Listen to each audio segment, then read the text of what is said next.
मी शुभमदा आणि बाकीच्या मुलांनी जरा जेवायला जायचं प्लॅन ठरवलेला. बघा आम्ही गेलो हॉटेल 117 ला, इचलकरंजीमध्ये डेक्कनवर आहे बघा बरोबर. ह्या हॉटेलमध्ये व्हेज आणि नॉनव्हेज दोन्ही आयटम मिळते.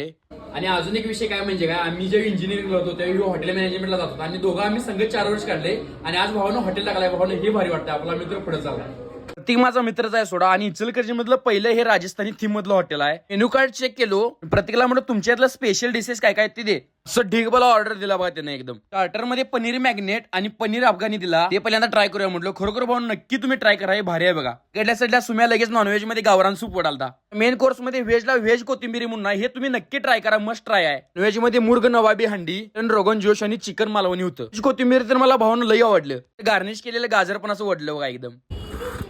नुसता रस्सा वाढालता बघा. ही व्हेज मधली 117 स्पेशल डिश आहे, ही तर तुम्ही नक्की ट्राय करा, तुम्हाला भरपूर आवडेल बघा. कडे रजान सोम्यानंतर कधी पनीर टिक्का बिर्याणी घुमवालतीच बघा. नॉनव्हेज वाली चिकन हैदराबाद बिर्याणी घुमवल्यात म्हटल्यावर म्हटलं आपण पण मान खाली